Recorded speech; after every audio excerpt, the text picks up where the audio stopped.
I bet when you think back over your last few rounds of golf, you've made some mistakes, and they can be quite costly regardless of your handicap. Well, today I'm going to give you the answers on how we're not going to make those costly mistakes. Let's have a look at them.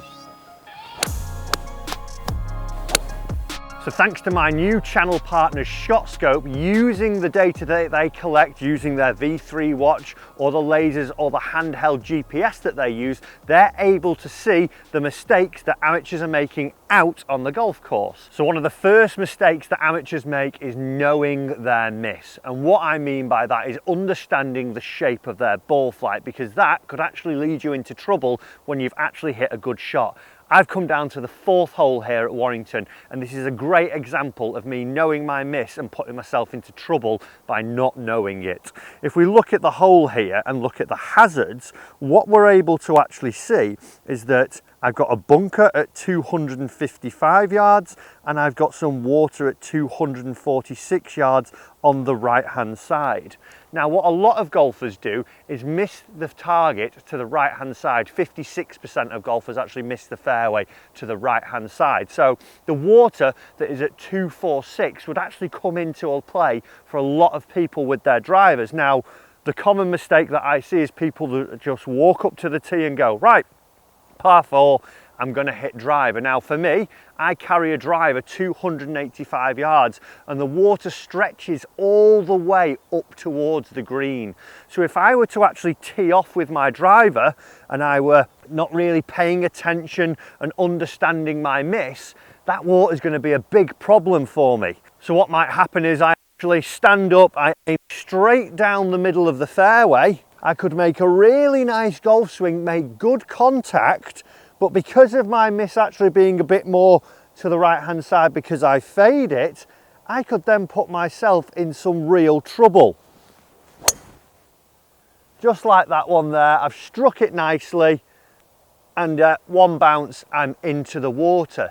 So by knowing my miss, I could actually play this hole a little bit more strategically and actually get away with a better score without actually hitting a better shot. So for me here, I could now change into my 2-iron because that only flies 240 yards. It's a little bit colder today, so I don't think it's going to get up to that 245 number. I might even want to go into a 3-iron.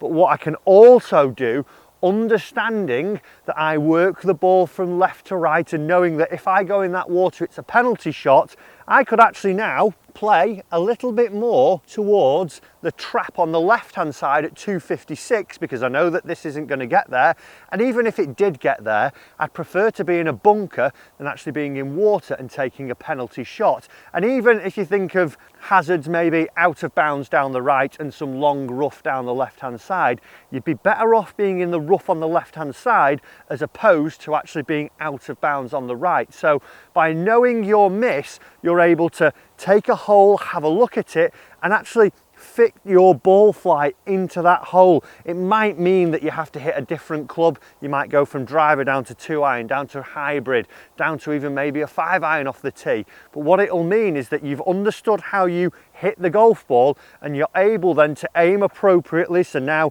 I can aim a little bit more up the left hand side of the hole here, knowing that I'm going to fade it, and that should give me a chance to work it back into the fairway even if I do miss it. So good aim and a lovely strike there, and it's actually stayed pretty straight. I'm in a little bit of semi-rough. I'm not in the water though, and I've not cost myself a shot. So know your miss and actually plan how you can get around that golf hole by understanding your ball flight. Let's take a look at another mistake. So the next mistake is all about compounding errors, and the data collected shows that 20 and above handicappers are making 5 or 6 double bogeys around, all by compounding errors. And what I mean by that is that when we get into a situation like this, I'm only in a little bit of semi-rough, but directly in front of me I've got this tree here. Now what tends to happen, and I was really guilty of this when I was an amateur and trying to get my handicap down, I thought I've hit a bad tee shot, I've now got to hit the Hollywood shot to try and get me back either on the green or as close as possible to it to make sure I can make my par.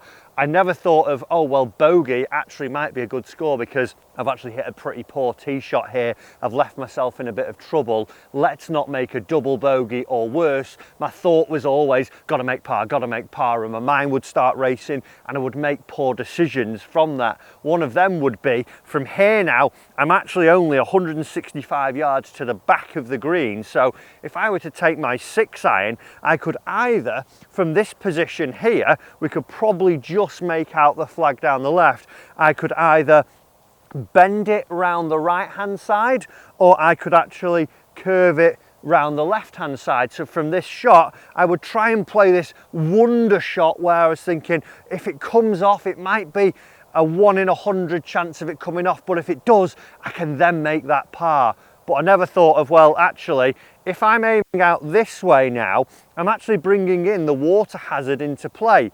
If I aim down the left-hand side, I've got to start it at some trees to try and curve it back. So for me, I would probably think, do you know what? I can hook it round here. I've got a bit more room down this way. I can try and hook this one round. Oh, and you know what? That is the perfect example there. I've just hit it straight into the water hazard. So by me panicking and thinking I've got to make par, not actually believing that bogey is a good score, I've hit it in there now. So I've hit it 2, I've got to drop 3, I'll be playing 4. Chances are I'm probably bringing a 6 or a 7 into play, as where if we played from the same spot and I took maybe a 9-iron here now and I thought to myself, well, I'm 165 yards. I actually don't mind pitching from roughly 70 yards. So I only really need to move this golf ball forwards 90 yards. It's going to be a pretty stress-free option because I'll be able to aim down towards the water hazard, pick a spot that I know I can run the ball out 90 yards and still be safe. And from there then, chip it down. Really easy shot, no stress. It goes bouncing down the fairway. I'm now in a great spot from there to pitch my next ball up and actually bring the bogey into play pretty easily. I've not now whacked it into the water hazard and brought that double bogey up, so be very wary of that. 20 plus handicappers are making 5 to 6 doubles. A 2 handicapper is only making 1 per round, and the birdie ratio is quite shocking as well. We would see that a 2 handicapper is making 1 to 2 birdies, as where a 20 plus handicapper generally isn't making any. So you're not even going to get any shots back, as where the 2 handicapper can maybe cancel that double out with a couple of birdies. So don't compound errors. If you do get yourself into trouble, get back into play and build your score from there. Let's take a look at another one. All these mistakes and all the data that's been collected, you can find that in one of the free ebooks in the description down below. And if you follow that link as well, amazing discounts over on the ShotScope website for their end of season sale as well. Let's take a look at that third one. And this is the most common one that we see from all golfers. Missing greens and missing green short. 80% of golfers miss the green short and 47% of them are actually missed short right. A couple of reasons for that. Number one, distances. Knowing how far you actually hit the golf ball and understanding the distances that you have up towards your desired target. For me here on the 4th fairway, I've got 136 yards up to the slope, I've got 150 up to the back, and I've got 168 yards all the way to the back of the green. So from front to back, there's 32 yards difference. That could be 3 clubs for some people. If you're using a club and you have 10-yard increments, that's the difference between hitting a 9-iron and a 7-iron all the way up to the back. And that is quite significant because a lot of people will look at maybe the middle or the front distance. And as we know, 80% are short and then 47% are short right. We know from the first mistake as well, a lot of people are slicers. So when you actually get into this shot here, I've gone with my 9-iron now because that's my 145 club. So theoretically, that should get me near the middle, maybe with a bounce. I should just get the middle. And let's see if we get somewhere near there. Oh, and it's going right a little bit. Is it going to be enough? Is it going to be? Oh, guess what? Short right there. And one of the reasons for that is I didn't actually select the right club. I picked the club that would have got me maybe to those front distances and that middle distances, as opposed to actually playing towards the back number, which is what I would do. Tip number one, make sure you actually play more towards the back of the green, because we know everyone's coming up short. The second reason why it might be happening is if you actually come down here. That wasn't my best strike here. I actually set up a little gate where the ball was to help me identify where I'm striking the golf ball. The actually is after where the tee line is here, where the gate of tees was. But I actually caught it a little bit thin there. So I didn't get the pure strike. So that distance that I think my 9-iron is going to go, 145, 150, if I don't quite strike it as well, I'm going to lose 5-10 yards out of there. So straight away, I'm only just going to get the front or not get the front, like in that case. So by choosing the wrong club and then adding in a poor strike, I'm definitely not going to get up to that green. So what I'm going to do here now, I'm going to have another shot, but I'm actually going to change into my 7-iron, because we know 168 yards up to the back of the green there. That for me would be a really well struck 8-iron. My 8-iron flies 165 yards. My 7-iron goes 180 yards. So I've got 10 yards leeway here. So I'm actually just going to grip down ever so slightly. And then from here, even if I did catch it a little bit skinny again, I'm actually still going to get somewhere up onto the green. So just by making a better choice, playing a little bit more towards the back, I've almost guaranteed that I can get the green even with a poor strike. I'm also going to aim a little bit down the left-hand side now of the green, because I know that I fade it, and hopefully this should get us up towards that flag. And there, it's pretty much straight at the flag now. And even that, pretty good strike. It's actually only just about 2 or 3 yards shy of getting up to the flag, so I've not even got it all the way up to that 168 yard number.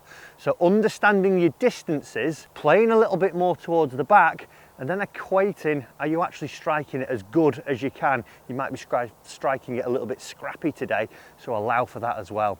That is going to help you hit more greens and lower your scores. Let's take a look at another mistake. So the next mistake is all to do with bunkers. We see that from the data, a lot of the higher handicappers are either A, missing the green if they do get it out, or they're actually leaving the golf ball in the bunker, as opposed to when we look at the lower handicappers data, we see that generally they're always getting it out, and generally they don't really miss the green that much. And the reason for that is all to do with technique. The better player has spent more time maybe practicing and developing the proper technique, as where the higher handicapper doesn't have it, and the only time they practice it is maybe when they actually get into a bunker, which leads to those poor numbers. And the reason for that is that as I actually assess this bunker shot, as I stand to it, the first thing that I see is this big lip in front of me. So I know I need to get the ball up in the air. I also need to get it some distance towards that flag. So straight away I'm thinking I need it up to clear this lip that's maybe about 4 foot high. So what we see from a lot of golfers is that if we think of the middle of the body as where the club would generally touch the ground, when we want to try and help it up over this lip, we now see that the middle of my body is coming back behind the golf ball. So generally I would actually hit the ground somewhere here, and that would result in me either catching the equator of the golf ball and firing it really fast into the lip and it runs back down or stays under the lip, or I take loads of sand here, and by the time I reach the golf ball I've not got any speed and it actually just flops about a foot in front of me, resulting in me again being in this bunker and compounding my error there. So what we've got to do is make sure that we're actually making the connection with the sand at the right point, and then committing to actually letting the loft of the club lift the ball over, and the speed that we apply to the swing will get that distance to us. And we're going to do that by, as we take our stance, we just dig our feet in, make sure that we've got a solid base. Then I want you to think of that middle of the body actually leaning out over pretty much that front foot In the past, you probably will have felt opposite and felt that it was leaning more into your back foot. We want to now see that I lean it more into that front foot. And then the idea for me is that I want to try and hit an inch behind the golf ball. So if you're in a practice bunker, maybe just draw a line an inch behind the golf ball. From there then, I'm going to make a full swing and dig down into that inch behind and let the club slide under. Because of the sand trap between the ball and the face, it's not going to shoot off the normal distance you would hit, maybe your 60. It creates a bit of a cushion, a cloud, and it will just pop up. The loft that you've selected will do the lifting part. You getting an inch behind that golf ball and taking the cloud of sound will actually get the ball up and out. So feel that weight over the front foot, feel the middle of the body over here, then commit to hitting down an inch behind it. And we can see there it pops out nicely and goes running off towards the flag. Don't be tempted to try and help it up out of the bunker. That's when all your problems are going to start again. As long as you commit to staying in that front side and getting some speed in there, we're going to see that you're going to start to get back out onto the green and actually stop leaving them in the bunkers and stop missing greens when we do it. So stay committed, stay in that front side, and bunkers won't be a problem. Let's take a look at the fifth and final mistake that a lot of golfers are making. So the final mistake that we see is that a lot of bad golfers overuse one particular club when in and around the green for their short game shots. Whether it's a 7-iron or whether it's a lob wedge, we see that the percentages heavily sway towards one club. As opposed to when we look at a good player, we see that they're quite evenly distributed amongst 5 or 6 different clubs throughout their bag, because what they're able to do is maybe get into a scenario like this here where I've got quite a bit of green to go up here. Yes, I'm in a little bit of a rough lie, but what we would generally see is that the poorer player just reaches straight for their 60 degree. And the issue with that is that when I'm in a shot like this where I have a lot of ground to cover and no real obstacle in front of me, only sort of how the ball is lying, if I were to just misstrike this shot ever so slightly, a bit like that one, now I'm left with a really long putt. And it wasn't a really bad golf shot, I would say. Yes, I caught the ground a little bit early, but you know, I didn't completely top it or thin it. And that's one that we do see from the higher handicappers, especially when they do have the loft in the hand. We see that ball racing off or being duff like so. But I don't leave myself much margin for error there, as opposed to if I went up to even something like a 9-iron here from a similar scenario, I'm giving myself little loft on this now, or less loft. So what that means is that the ball's not going to be climbing in the air as much. It's actually going to spend more of its time running. And also, if I actually misstrike this club, it's still, because of the running element, actually going to get out there a little bit more. So even if I catch this one a little bit dodgy, a little bit heavy, a little bit heely there, we can see it's actually running out towards the flag there. So what we see from the good player is that they're willing to experiment, and one of the things that you need to do is head down onto your chipping green, or maybe look at your time spent practicing. I would imagine the poorer golfer is going to the driving range and whacking everything with a driver, as where the better golfer will spend more time around the chipping green working on different shots, seeing how they can make a 9-iron apply to this shot. How could I actually maybe play this one with a 7-iron? How could I play it with a lob wedge? And spend more time actually looking at different clubs and thinking, well, what is the scenario? Can I play it with 3 or 4 different clubs? Because there again, a 7-iron didn't require much time and attention, didn't have to strike it perfectly, and I've got all the way out up towards the flag. So when looking at your short game, don't just fall back on that one club. Maybe if you're just getting into it and you want to actually practice and work on strike, yes, do that with one club. But then as you start to develop that skill, look at playing with different golf clubs. How can you hit a low running one? How do you hit a higher one? How do you hit a medium flight one? Don't just fall back on that one specific club. Start playing with others, and we're going to see that you'll have every shot in your arsenal to start lowering those golf scores. Guys, I hope that has helped you solve some of the mistakes. If you want to see the free ebook as well, make sure you just click down in the link below, and you'll also see that end of season sale there. Thanks for watching, and I'll see you in the next time where you've not made as many mistakes.